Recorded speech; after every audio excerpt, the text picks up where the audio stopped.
అందరూ ముందుగా క్షమించాలి. అటు ఎండ ఉన్నది, ఇక్కడ నీడున్నది. ఎండల మమ్మల్ని కూర్చునబెట్టి ఎంతసేపు వాయిస్తారో అని భయపడాల్సిన అవసరం లేదు. ఎందుకంటే ఈ కార్యక్రమం ఉపన్యాసాలు ఇవ్వడం కోసం పెట్టుకున్న కార్యక్రమం కాదు, కళాకారుల కళా ప్రదర్శనల కోసం ఏర్పాటు చేసుకున్నటువంటి కార్యక్రమం. కాబట్టి రాగానే ముందు జెండావిష్కరణ చేసుకొని భోజనానికి పంపించిన ఉద్దేశం ఏంటంటే, మనం మీటింగ్ ఆలస్యంగా స్టార్ట్ చేసుకున్నాం. ర్యాలీ గ్రామీణ ప్రాంతాల నుంచి రావడం కాబట్టి మాకు కూడా ఒక ధైర్యం లేదు. హైదరాబాదులో ఉమ్మడి ఆంధ్రప్రదేశ్లో ఉన్నప్పుడు మొదటి కమిటీ 30 సంవత్సరాల క్రితం ఇదే ఆగస్టు నెలలో 24వ తేదీన 1996లో సికింద్రాబాదు హరిహర కళాక్షేత్రంలో మొదటి కమిటీ నిర్మాణం జరిగింది ఈ సంఘానికి. ఈ 30 సంవత్సరాల కాలంలో చాలా విజయాలు, పోరాటాలు ఈ సంఘం నాయకత్వంలో జరిగినాయి. 30 సంవత్సరాల క్రితం మనం పోతే ఈ రాష్ట్రంలో గొర్రెల కాపర్లకు కనీస గుర్తింపు లేనటువంటి పరిస్థితి. అప్పుడు డాక్టర్లు వచ్చేవాళ్ళు కాదు, వైద్యం సకాలంలో అందేది కాదు. గొర్రెలకు రోగాలు వస్తే దేవుడి మీదనో దయ్యం మీదనో పెట్టి మొక్కుకొని, లేదా మంత్రాలు వేసుకొని, లేదా చెట్ల మందులు కట్టుకొని జీవించేటువంటి పరిస్థితులు. 1992లో కోట్ల విజయభాస్కర్ రెడ్డి ముఖ్యమంత్రిగా ఉన్నప్పుడు మొదటిసారి ఈ రాష్ట్రంలో సొసైటీల్ని ఏర్పాటు చేసిండ్రు. ఈ సొసైటీల ద్వారా గొర్రెల కాపర్లకు రుణాలు ఇస్తాం, మీరందరూ సొసైటీలు ఏర్పాటు చేసుకోండి, కోఆపరేటివ్ బ్యాంకులలో డబ్బులు జమ చేయండి అంటే ఉమ్మడి ఆంధ్రప్రదేశ్లో రాష్ట్ర వ్యాప్తంగా కోఆపరేటివ్ సొసైటీలు ఏర్పాటైనాయి ఆ రోజు. కానీ ప్రభుత్వం 1992 నుంచి 93, 94 పోయినా కూడా ఒక్కరికి కూడా రుణాలు ఇవ్వలేదు అప్పుడు. కాబట్టి 95లో మొదటిసారి వరంగల్లో రైతు సంఘం వాళ్ళు రైతుల దగ్గరికి వెళ్ళే క్రమంలో మేము గొర్రెలు కాస్తా ఉన్నాం, మా డబ్బులు ఇట్లా సొసైటీ పేరుతోటి బ్యాంకులలో జమ చేసినాం, మేము రైతులుగా ఉన్నాం, గొర్రెల కాపర్లుగా ఉన్నాం, మా సమస్యను కూడా పట్టించుకోండి అంటే అక్కడ రైతు సంఘం వాళ్ళకు ఒక నిర్మాణం చేసి ఒక ర్యాలీ తీస్తే పెద్ద ఎత్తున గొర్రెల కాపర్లు రావడం జరిగింది. దాన్ని ఇన్స్పిరేషన్గా తీసుకొని మొత్తం ఉమ్మడి ఆంధ్రప్రదేశ్లో రాష్ట్ర వ్యాప్తంగా అప్పుడు ఉన్నటువంటి రైతు సంఘంలో ఉన్నటువంటి నాయకులు, గొర్రెల కాపర్లు ఎవరెవరు ఉన్నారో వాళ్ళందరినీ ఒక దగ్గరికి పిలిచి ఓ మీటింగ్ పెట్టి దీనికి రాష్ట్ర వ్యాప్తంగా ఒక నిర్మాణం చేస్తే బాగుంటుందని చెప్పి నిర్మాణం చేసిళ్ళు 1995లో. ఆ రకంగా చేసినటువంటి సంఘం వెంటనే అన్ని జిల్లాలలో ర్యాలీలు పిలుపునిచ్చింది. ప్రభుత్వం రుణాలు ఇవ్వాలి, మేత కోసం తుమ్మ చెట్ల మీద హక్కులు కల్పించాలి, పుల్లరి రద్దు చేయాలి, ఫారెస్ట్ ఆఫీసులకు పోతే. ఈ 3 డిమాండ్లే మొట్టమొదట సంఘానికి ఉన్నది. ఎందుకంటే అప్పుడు ఫారెస్ట్లోకి రానియపోయేది, పుల్లరి కట్టాలి, తుమ్మ చెట్ల మీద హక్కులు లేవు, సర్పంచులు లేదా నీటి సంఘం చైర్మన్లు ఇష్టారాజ్యంగా కొట్టుకునేది. కాబట్టి మేతకి ఇబ్బంది అవుతుంది. అందుకే ప్రభుత్వం రుణాలు ఇస్తానన్నది ఇవ్వలేదు. ఈ 3 డిమాండ్లు పెట్టి ర్యాలీలు ఇస్తే పెద్ద ఎత్తున సమీకరణ అయింది. కాబట్టి దాన్ని ఒక ఇన్స్పిరేషన్గా తీసుకొని రాష్ట్ర వ్యాప్తంగా ర్యాలీలు నిర్వహిస్తే ప్రభుత్వము దిగి వచ్చి 96లో కమిటీ సంఘం ఆధ్వర్యంలో కమిటీ 96లో ఇదే ఆగస్టు నెలలో 24వ తేదీన ఏర్పాటు చేయడం జరిగింది. అప్పుడు ఆ కమిటీ నాయకత్వంలో తీసినటువంటి హైదరాబాదులో ఒక పెద్ద ప్రదర్శన నిర్వహించడం జరిగింది. ఆ ప్రదర్శన నిర్వహించినటువంటి 2-3 రోజుల తర్వాతనే ఈ రాష్ట్రంలో 1016 జీవో సాధించడం జరిగింది. తుమ్మ చెట్ల మీద హక్కులు కల్పించే గొర్రెల కాపర్లకే హక్కులు కల్పిస్తూ 1016 జీవో 1996లోనే సంఘం పెట్టిన సంవత్సరమే మొట్టమొదటి విజయంగా సాధించడం జరిగింది. అదే రకంగా వెంటనే ఫారెస్ట్లకు పోతే ఫారెస్ట్ డిపార్ట్మెంట్ వాళ్ళు ఇబ్బంది పెడతా ఉండ్రు. కాబట్టి పుల్లరి రద్దు చేయాలి, మేతకు అనుకూలమైన భూములు, సాగుకు అక్కర్రాని భూములు అంటే బంజరు భూములు, ఇట్లాంటి భూములు ఏమైతే ఉన్నాయో వాటిని మేపుకోవడానికి సొసైటీలకు ఇవ్వాలని చెప్పి డిమాండ్ మేరకి 559 జీవోను 96లో సాధించడం జరిగింది. ఆ తర్వాత మళ్ళీ కిందికి పోతుంటే మన వాళ్ళు చెట్ల మంది కట్టుకుంటాళ్ళు, చిట్క రోగం వచ్చి గొర్రెలని చచ్చిపోతున్నాయి, కనీసం నట్టలు మందు కూడా ఇచ్చే గతి లేదు. ఇట్లాంటి డిమాండ్స్ వచ్చినాయి. అప్పుడు చంద్రబాబు నాయుడు గారు ముఖ్యమంత్రిగా అధికారంలో ఉన్నాడు. వెంటనే గొర్రెలకు నట్టల మందు ఇవ్వాలి, వ్యాక్సిన్లు, చిట్క రోగం వ్యాక్సిన్ కావాలనే డిమాండ్ను ముందరికి తీసుకొచ్చినాం. ఆ డిమాండ్ తోటి 1997లో మొదటిసారి జన్మభూమిలు జరుగుతుంటే ప్రతి జన్మభూమి కార్యక్రమంలో గొర్రెలకు నటల మందు కార్యక్రమాన్ని స్టార్ట్ చేసి అప్పుడు ప్రభుత్వం ఈ సంఘం పోరాట ఫలితంగా అదే కంటిన్యూషను చిటిక రోగం వ్యాక్సిను, అట్లాగే అమ్మతల్లి వ్యాక్సిను, ఇప్పుడు బ్లూ టంగ్ వ్యాక్సిను, ఇట్లా 4-5 హెచ్ఎస్ వ్యాక్సిన్, ఇట్లా 4-5 రకాల వ్యాక్సిన్లు ఇప్పటి వరకు ఈ సంఘం పోరాటాల ఫలితంగా సాధించుకోవడం జరిగింది. అట్లాగే రాజశేఖర్ రెడ్డి గారు ముఖ్యమంత్రి అయిన తర్వాత 2004 సంవత్సరంలో రాజశేఖర్ రెడ్డి గారు ముఖ్యమంత్రి అయినాక బాగా వర్షాలు పడ్డ సంవత్సరం నీలినాలిక రోగంతో ఉమ్మడి ఆంధ్రప్రదేశ్ రాష్ట్రంలో లక్షలాది గొర్రెలు చనిపోయినాయి. సుమారు 15 లక్షల గొర్రెలు చనిపోయినాయి మొత్తం 22 జిల్లాలలో ఉమ్మడి ఆంధ్రప్రదేశ్లో.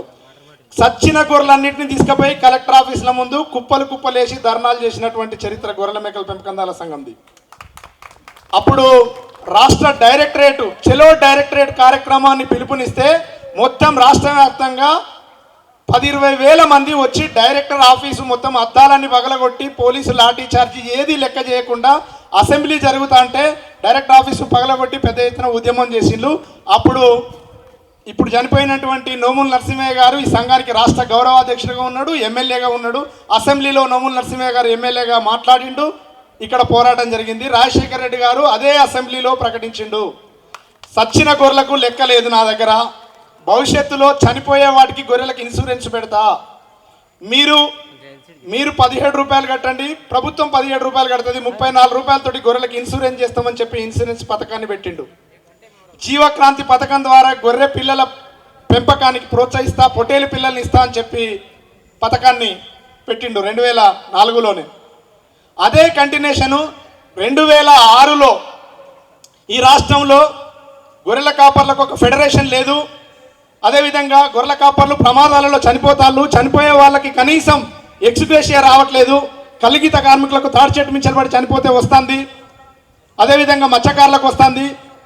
ఇట్లా గొర్రెల కాపర్లకు ఒక ప్రమాదకరమైన వృత్తి, పిడుగులు పడి పాములు గరిచి తేళ్లు గరిచి లేదా చెట్టు కొమ్మ కొడతాంటే పడి చనిపోవడం, ఇట్లాంటి ప్రమాదాలతోటి గొర్రెల కాపర్లు అనేక మంది చనిపోతారు.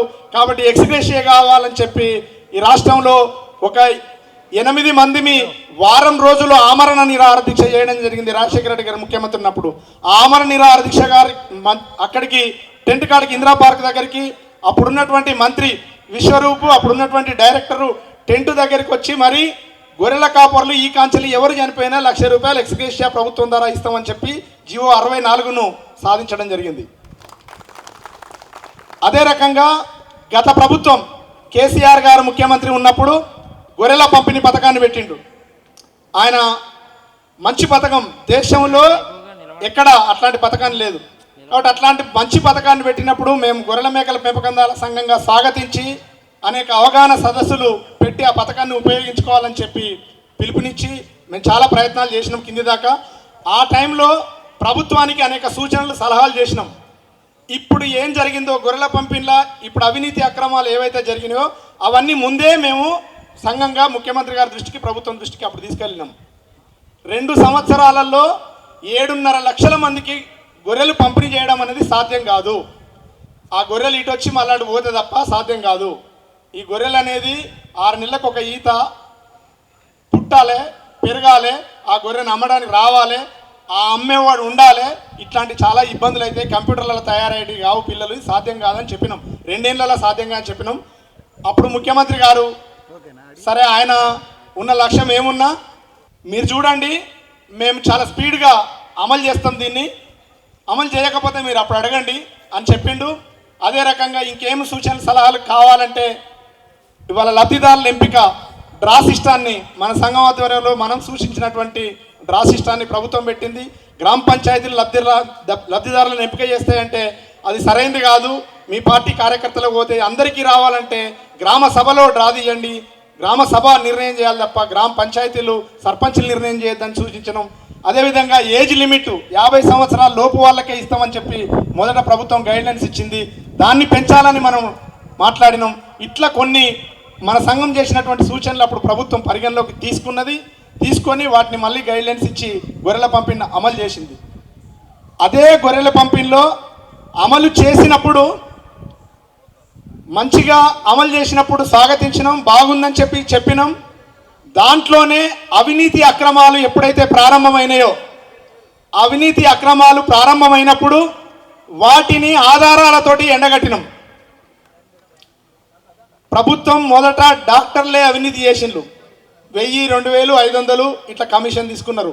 మన వాళ్ళు కూడా డాక్టర్ మాతో వస్తాను కాబట్టి ఇస్తానని చెప్పి ఇచ్చిండ్రు. అది 22,000కు యూనిట్కు నాకు డబ్బులు ఇస్తేనే నీకు ఇస్తా లేకపోతే లేదన్నట్టుగా వచ్చేసరికి మనం అవినీతిని బయట పెట్టడం జరిగింది, ఆధారాలతోటి బయట పెట్టడం జరిగింది.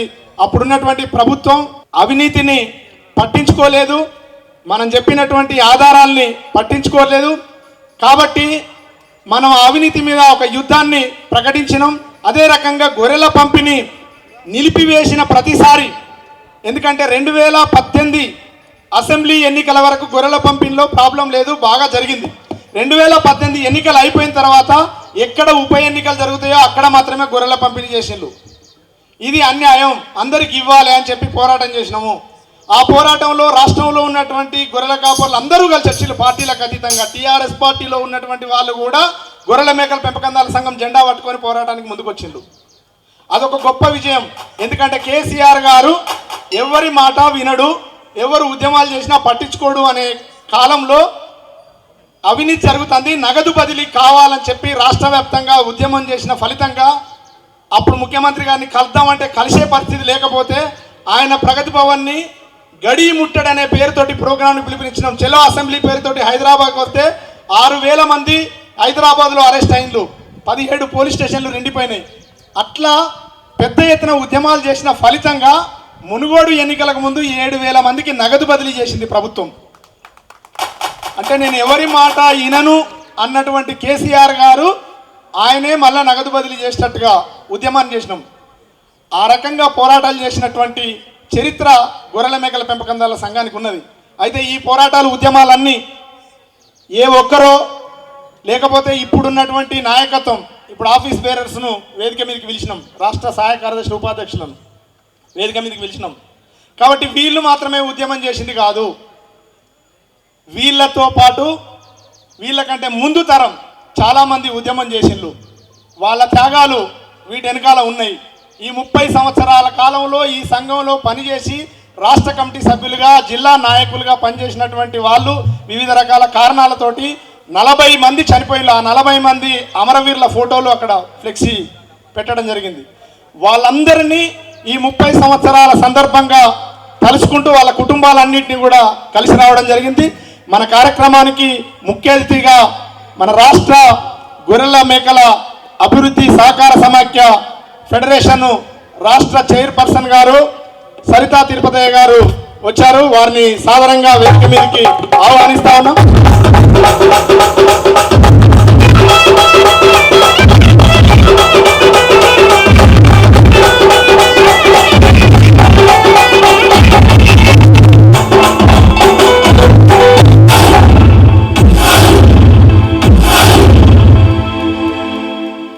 తెరచీరలు, బైకాని కళాకారులు ఉన్నారు. లింగమంతల జాతర దగ్గర వాళ్ళు పూజారులుగా ఉన్నారు. వాళ్ళ టీం నుంచి వచ్చినటువంటి తండు కృష్ణమూర్తి గారిని వేదిక మీదకి రావాల్సిందిగా ఆహ్వానిస్తాం.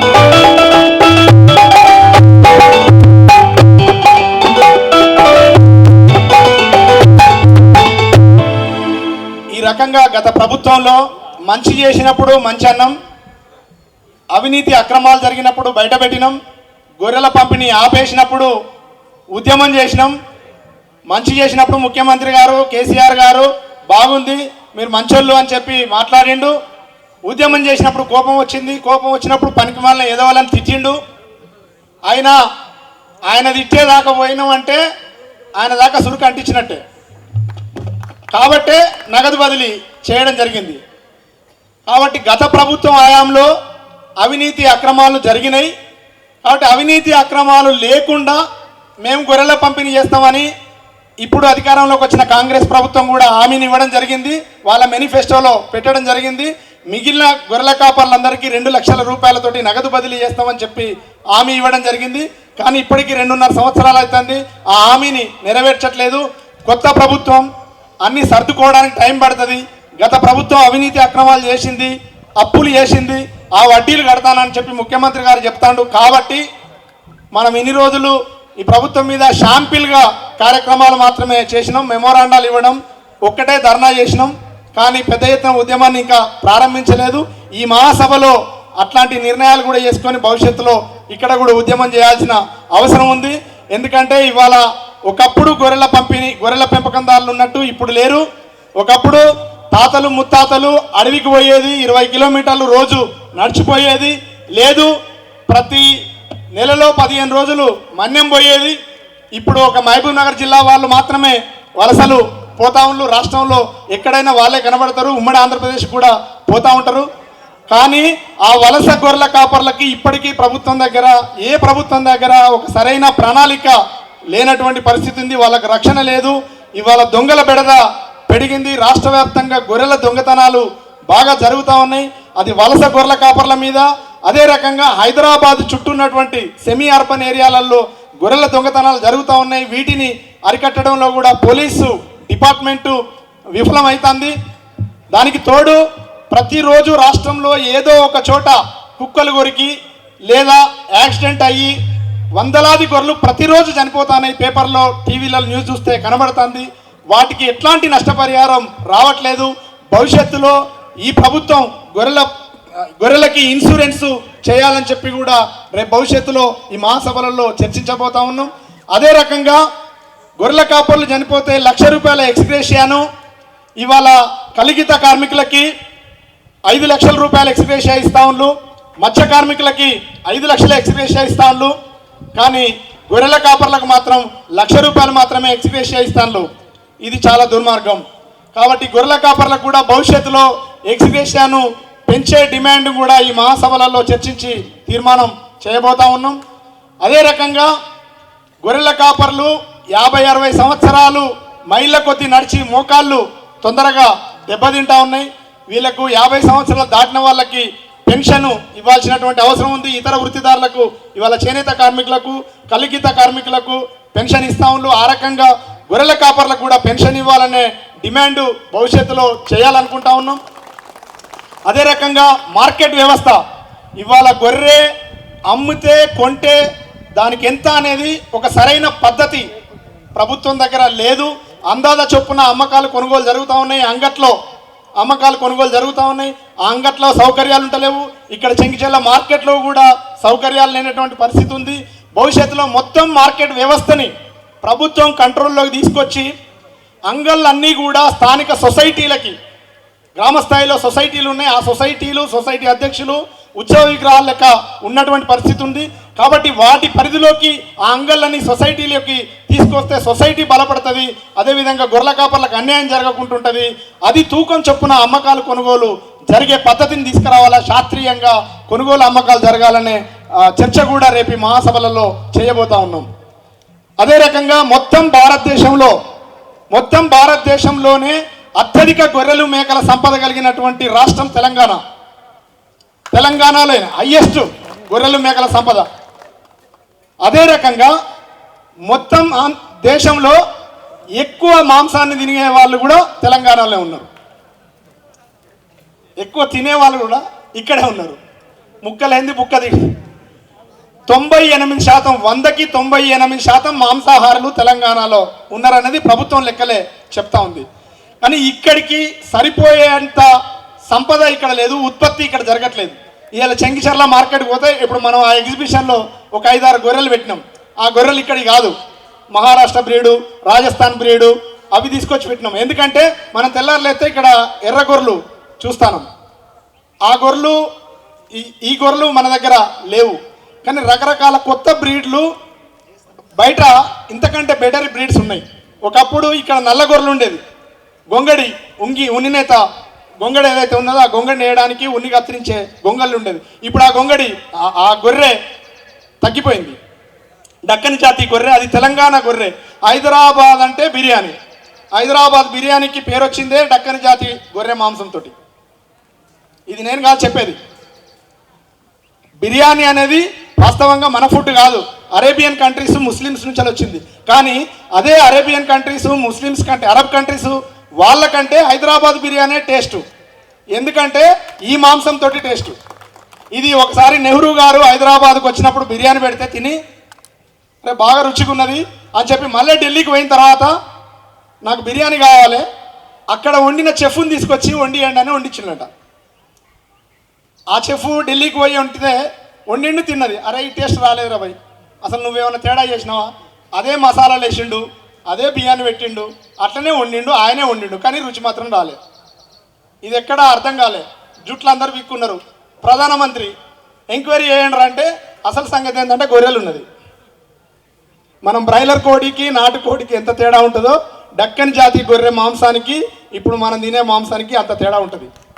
ఇంకా హైదరాబాద్లో తినే మాంసం అయితే సొప్పబెండ్లే, ఊర్లలోకి పోతేనన్నా ఈ ఎరుపు రంగు గొర్రెలు, కానీ ఇప్పుడు హైదరాబాద్లో తినే దాంట్లో రాజస్థాన్ నుంచి వెళ్ళి మధ్యప్రదేశ్ నుంచి వచ్చే మాంసమే ఎక్కువ, టేస్ట్ ఉండదు. ఇట్లాంటిది ఎందుకంటే మనం ఇక్కడ చెంగిచెర్ల మార్కెట్కే ప్రతిరోజు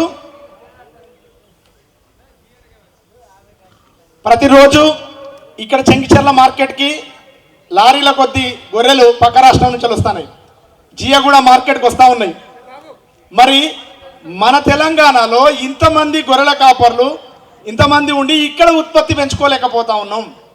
కాబట్టి ఇక్కడ ఉత్పత్తి పెరగాలి, ఉత్పాదకత పెరగాలి. అంటే ఒక గొర్రె, నేను రాజస్థాన్లో ఒక గొర్రె చూసిన, లైవ్ వెయిట్ జోకితే 80 కిలోలు వస్తుంది గొర్రె. నమ్ముతారా? గొర్రె పొడేలు కాంటాల డైరెక్ట్ వేస్తే 80 కిలోలు వస్తుంది. మన దగ్గర ఉన్న డక్కన్ బ్రీడ్ గొర్రె 15 కిలోల కంటే ఎక్కువ రాదు. అట్లా మాంసం ఎక్కువ వచ్చే ఉత్పత్తి కలిగేటువంటి గొర్రెల్ని కూడా పరిశోధన చేసి ఇక్కడ క్రాస్ బ్రీడ్ చేసి టేస్ట్ పోకుండా మాంసం ఎక్కువ వచ్చేటట్టు, పాలు ఎక్కువ వచ్చేటట్టు, 2 పిల్లలు వేసేటట్టు, ఆ పిల్లలకు సరిపోయని పాలు ఉండేటట్టు ఇట్లాంటి పరిశోధనలు జరగాలి. ఈ పరిశోధనలు జరగాలంటే ఇక్కడ తెలంగాణలో ఎక్కువ ఉన్నటువంటి సంపద ఎక్కువ ఉన్నటువంటి తెలంగాణలో ఒక గొర్రెల పరిశోధన కేంద్రాన్ని ప్రభుత్వం ఏర్పాటు చేయాలి. కేంద్ర ప్రభుత్వం, ఈ రాష్ట్ర ప్రభుత్వం కాదు. ఇది ఎక్కడున్నది? రాజస్థాన్లో ఉన్నది, అవికానగర్లో ఉన్నది గొర్రెల పరిశోధన కేంద్రం.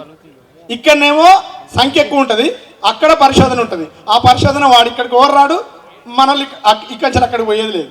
మేకల మీద పరిశోధన చేసేదేమో ఉత్తరప్రదేశ్లో ఉన్నది, మధురాలో, ఇక్కడ లేదు తెలంగాణలో. మాంసం పరిశోధన మాత్రం ఇక్కడ ఉన్నది. కాబట్టి భవిష్యత్తులో తెలంగాణలో గొర్రెల పరిశోధన కేంద్రాన్ని ఏర్పాటు చేయాల్సిన అవసరం ఉంది. ఇట్లాంటి సమస్యలు చాలా ఉన్నాయి. ఇవాళ మార్కెట్లో కూడా గొర్రెల కాపర్లు, ఈడ అమ్ముకునే వాళ్ళు, అదేవిధంగా మొండేదారులుగా ఉన్నటువంటి వాళ్ళు చాలా సమస్యలు చెప్తా ఉన్నారు. ఇక్కడ పార్కింగ్ సమస్య చెప్తా ఉన్నారు, రోడ్ల సమస్య చెప్తా ఉన్నారు, అదే రకంగా వాళ్ళ దగ్గర ఫీజులు ఎక్కువ వసూలు చేస్తారని చెప్తా ఉన్నారు. ఇట్లాంటివన్నీ కూడా చాలా సమస్యలు ఉన్నాయి. వీటికి తోడు ఇప్పుడున్నటువంటి యూత్, చదువుకున్నటువంటి పిల్లలు అడవి చుట్టూ గొర్రెలు కాయాలంటే కాయడానికి ఇష్టపడతలేరు. కేంద్ర ప్రభుత్వం ఇవాళ NLM స్కీమ్ కింద, నేషనల్ లైవ్ స్టాక్ మిషన్ అనే పథకం కింద ₹1 కోటి లోన్ ఇచ్చి అందులో 50 లక్షల సబ్సిడీతోటి గొర్రెల పథకాన్ని పెట్టింది. ఆ పథకాన్ని ఈ రాష్ట్రంలో 838 మందికి వస్తే అందులో 100 మంది కూడా గొర్రెల కాపర్ల కుటుంబాలలో లేరు. రియల్ ఎస్టేట్ వ్యాపారం చేసేటోళ్ళు, బాగా డబ్బుండి బ్లాక్ మనీని వైట్ చేసుకునేటోళ్ళు, ఇట్లాంటి వాళ్ళు ఉన్నారు. వాళ్ళు గొర్రెల ఫామ్ పెట్టిళ్ళు, సబ్సిడీ తీసుకున్నారు, ఇప్పుడు ఎత్తేసిళ్ళు. ఇప్పుడు ఈ గొర్రెల ఫామ్లు, ఆ ఫామ్లలో వెరైటీ పీరియడ్ ఉంటుంది, ఇక్కడ పెడదామని చెప్పి ఫామ్ని కాంటాక్ట్ చేస్తే దొరకనటువంటి పరిస్థితి. కాబట్టి భవిష్యత్తులో అట్లాంటి పథకాన్ని పెడితే సాంప్రదాయ గొర్రెల కాపర్లుగా ఉన్నటువంటి వాళ్ళు ఎవరైతే గొల్ల కుర్మలు ఉన్నారో వీళ్ళ కుటుంబాలకే 50% రిజర్వేషన్ పెట్టి అట్లాంటి స్కీమ్ని పెట్టాలి. ఈ యువతకి గొర్రెల ఫామ్స్ పెట్టించాలనే డిమాండ్ మీద కూడా భవిష్యత్తులో ఉద్యమం చేయబోతా ఉన్నాం. ఇంకా చాలా విషయాలు ఈ 3 రోజుల పాటు ఈ మహాసభలలో ప్రతినిధి వర్గం అంతా కూడా చర్చించబోతా ఉంది. రేపు ఎల్లుండి, రేపు పొద్దున మొత్తం డెలిగేట్స్ అందరినీ కూడా మార్కెట్లోకి, మండీలోకి తీసుకెళ్ళి అక్కడ మాంసం ఎట్లా కట్ చేస్తారు, ఎంత ఒక ఆదివారం రోజు ఎన్ని గొర్రెలు తెగుతాయి ఏందనేది కూడా ఆడ చూపెట్టడం. దాని పక్కన మాంస పరిశోధన కేంద్రం ఉంది, దాంట్లో కూడా వాళ్ళతోటి ఒక అవగాహన కార్యక్రమాన్ని కూడా ఏర్పాటు చేయడం జరిగింది. ఆ తర్వాత రేపు సాయంత్రం నుంచి మళ్ళీ ఎల్లుండి వరకు ఈ రాష్ట్రంలో ఇప్పటి వరకు మనం చేసిన కార్యక్రమాలు, ఇంకా భవిష్యత్తులో చేయాల్సిన కార్యక్రమాలు, ఇట్లాంటి అన్నీ కూడా చర్చించి భవిష్యత్తులో ఉద్యమానికి రూపకల్పన చేయబోతా ఉన్నాం. ఈ మహాసభల విజయవంతానికి ఇక్కడ చెంగిచెర్లలో పెట్టడం అంటే ఒక సాహసం చేసినాం వాస్తవంగా. ఎందుకంటే ఇది అర్బన్ ఏరియా. ఇక్కడ ఉన్నటువంటి గొల్లల దగ్గరికి మేము ఇట్లా మీటింగ్ పెడతాను, పైసలు ఇవ్వండి అని పోతే గొర్రెలకు మాకేం సంబంధం రా భయ్. ఈ హైదరాబాద్లో ఉన్న గొల్లలు గొర్రె కాయరు, వాళ్ళ పని బర్రెలు పాలు, తప్పేం కాదు. కాబట్టి మాకు గొర్రెలకు సంబంధం లేదనుకుంటారు. కానీ ఊర్లోకి పోతే గొల్లళ్ళు కురుమళ్ళు గొర్రెల పెంపకంలో ఉన్నారు. ఇక్కడ మేము డబ్బులకు పోతే నీది యాదవ సంఘం కాదు కదా, లేకపోతే కుర్మ సంఘం కాదు కదా, ఈ గొర్రెల మేకల పెంపకందారుల సంఘం నాకేంది, ఇట్లా మాట్లాడిన వాళ్ళు కూడా ఉన్నారు చాలామంది. మేము ఎవరిని చిన్న చూపు చూడట్లేదు, వేరే ఉద్దేశం కాదు. కానీ ఈ వృత్తిలో ఉన్నటువంటి లక్షలాది మంది గొంతు లేని గొర్రెల కాపర్లకు గొంతై నిలుస్తుంది గొర్రెల మేకల పెంపకందారుల సంఘం. ఇట్లాంటి సంఘాన్ని అనేక మంది త్యాగాల ఫలితంగా, అనేక పోరాటాల ఫలితంగా, ఉద్యమాల ఫలితంగా చాలా సాధించడం జరిగింది. ఈ సంఘాన్ని కాపాడుకునే బాధ్యత కూడా ఇవాళ వృత్తిలో ఉన్నా లేకున్నా మన తాతలు మన తండ్రులు ఈ వృత్తిలో ఉండి అనేక ఇబ్బందులు పడ్డారు. భవిష్యత్ తరాలు కూడా అట్లాంటి ఇబ్బందులు పడకుండా ఉద్యమం చేసే సంఘాన్ని నిలబెట్టే బాధ్యత ఈ రాష్ట్రంలో ఉన్నటువంటి ప్రతి గొల్లైనది, ప్రతి కుర్మైనది. అది తీసుకోకపోతే భవిష్యత్ తరాలకు ఏం ఇవ్వలేం. కాబట్టి మేము చాలామంది దగ్గరికి పోయినాం, చాలామంది మాకు సహకరించినటువంటి వాళ్ళు ఉన్నారు, చాలామంది ముందుకొచ్చి సహకరించినటువంటి వాళ్ళు ఉన్నారు. ఇదే మార్కెట్లో ఇప్పుడు వేదిక మీదకి పిలిచినాం సోమన్న, ఇప్పుడు ఈ మీటింగ్ కావాల్సిన సామాన్ అంతా నేను ఇప్పిస్తాను అని చెప్పి ముందుకొచ్చిండు ధైర్యం. ఇప్పుడు మూడెత్తుక మల్లేష్ అన్న చెంగిచెర్ల మీటింగ్ పెడతాను అని నేను చెప్పలేదు ఆయనకు. నా వాట్సాప్ స్టేటస్ చూసిండు, అన్న మీటింగ్ పెడతానంటాను కదా, నేను అందరినీ పరిచయం చేపిస్తా రా అన్న అని చెప్పి అందరి దగ్గర తీసుకుపోయి సహకారం చేస్తానని చెప్పి చేసిండు. ఇట్లా చాలామంది ఇవాళ వేదిక మీద ఉన్నటువంటి మండి వాళ్ళు కావచ్చు, ఇక్కడ మన మేడ్చల్ మల్కాజ్గిరి జిల్లాలో ఉన్నటువంటి వివిధ సొసైటీల నుంచి కూడా ఇప్పుడు కూడా మన కొర్రెంల గ్రామ సంఘం వాళ్ళు ఇప్పుడు కూడా తీసుకొచ్చి డబ్బులు ఇచ్చిళ్ళు, అన్న మా వంతు సహాయం మేము చేస్తాం. ఇట్లా చాలామంది సహకరిస్తేనే ఇవాళ ఈ మీటింగ్ నిర్వహణ పెట్టుకోవడం జరిగింది. అదే రకంగా ప్రభుత్వం నుండి కూడా సహకారం ఇవాళ కళాకారులతోటి కల్చరల్ యాక్టివిటీ నిర్వహిస్తూ ఉన్నాం కాబట్టి కల్చరల్ డిపార్ట్మెంట్ నుంచి కూడా సహకారం అడగడం జరిగింది. అట్లాగే గొర్రెల మేకల పెంపకందారుల సంఘం కాబట్టి ఈ సంఘం కార్యక్రమానికి సహకారం కావాలి. అట్లాగే ఒక చిన్న ఎగ్జిబిషన్ ఏర్పాటు చేస్తాను, ఈ సంఘం పెద్ద ఖర్చులతో కూడుకున్నదని చెప్పి ఫెడరేషన్ కూడా మనం ఆర్థిక సహకారం కోరడం జరిగింది. వాళ్ళు కూడా సానుకూలంగా స్పందించిళ్ళు. ఇట్లా ఇంతమంది సహకరిస్తే ఈ ఉద్యమాన్ని ముందుకు తీసుకుపోతా ఉన్నాం. భవిష్యత్తులో కూడా ఇంకా చాలా ఉద్యమాలు పోరాటాలు ఈ సంఘం నాయకత్వంలో జరుగుతాయి. ఆ రకంగా ఈ సంఘాన్ని ముందుకు తీసుకుపోవడానికి మీరందరూ కూడా కంకణబద్దులై ముందుకు రావాలని చెప్పి ఇప్పటి వరకు సహకరించినటువంటి వాళ్ళందరికీ ధన్యవాదాలు చెప్తా ఉన్నాం. అట్లాగే ముఖ్యంగా ఒక అబ్బాయి ఇక్కడే మన మేడిపల్లిలో నివాసం ఉంటాడు, హరీష్ అని. మేము ఇక్కడికి రాగానే మాకు ఇవ్వలేదు, పరిచయం లేదు, మా బంధువుల అబ్బాయి. వస్తేనే ఆయన దగ్గరికి సాఫ్ట్వేర్ ఇంజనీర్ పోయి ఇక్కడ మీటింగ్ పెడతాను, నువ్వు సహకారం కావాలంటే ఇప్పుడు 15 రోజుల నుంచి కారు ఇంటికాడ ఎప్పుడు ఆకలితుందంటే అప్పుడు అన్నం, ఎక్కడికి పోవాలంటే అక్కడికి అప్పటికాడ ఆయన పని వదిలిపెట్టుకొని మాతో పాటు ఉండి సహకరించి ఇప్పుడు మనకు ఆడ భోజనాల కాడ వడ్డించే కాడ దాకా మనతో పాటు ఉన్నాడు. ఇట్లా చాలామంది సహకరించినటువంటి వాళ్ళు ఉన్నారు. ఎందుకంటే మేము రేపు ఎల్లుండి మీరు అందరూ వెళ్ళిపోయిన తర్వాత మేము డెలిగేట్స్ వరకే ఉండి వీళ్ళు సహకరించిళ్ళు బాగా చేసిల్లని మాకు మేము చెప్పుకుంటే లాభం లేదు, అందరూ ఉన్నప్పుడు చెప్పాలని చెప్పి చెప్తా ఉన్నాం. భవిష్యత్తులో సహకరించే వాళ్ళని ఎవరిని మర్చిపోదు ఈ సంఘం. ఎందుకంటే 30 సంవత్సరాల నుండి సంఘంలో పనిచేసినటువంటి అమరవీరుల్ని మేము మొన్న జూలై 4 దొడ్డి కొమరయ్య వర్ధంతి రోజు ఒక యాత్ర ప్రారంభించినాం. 40 మంది చనిపోయేళ్ళు జిఎంపిఎస్లో పనిచేసి వాళ్ళందరి కుటుంబాన్ని కలిసొద్దాం. ఆ కుటుంబాన్ని మనం ఏం డబ్బులు ఇవ్వలేదు, ఏం చేయలేదు, కానీ ప్రతి ఇంటికి వెళ్ళి ఇగో మీ భర్త లేదా మీ తండ్రి ఇగో ఈ సంఘంలో పనిచేసినప్పుడు మీ కుటుంబం చాలా ఇబ్బందులు పడ్డది కావచ్చు, ఇవాళ ఒక సంఘంలో పనిచేయాలంటే వాళ్ళకి సమయం ఇయ్యరు. అదే రకంగా వాళ్ళ డబ్బులు పెట్టుకొని బస్ కిరాలు పెట్టుకొని వస్తారు. ఇప్పుడు సంఘం నాయకులు చేసే వాళ్ళందరూ కూడా ఎక్కువ మంది అట్లే ఉన్నారు, వాళ్ళ సొంత డబ్బులు పెట్టి సంఘానికి పనిచేసేటువంటి వాళ్ళు ఉన్నారు. చాలా రకాలుగా చాలామంది త్యాగాలు చేసిండ్రు. వాళ్ళందరి త్యాగాల ఫలితం తప్ప ఇక్కడ చేసే కొంతమందిమో ఇక్కడ చేసిన నేనో ఇంకొంతమందిమో కాదు, మేము కేవలం పాత్రధారులమే. కాబట్టి అట్లాంటి వాళ్ళని ఎవరిని మర్చిపోవద్దని ప్రతి కుటుంబాన్ని కలిసినాం.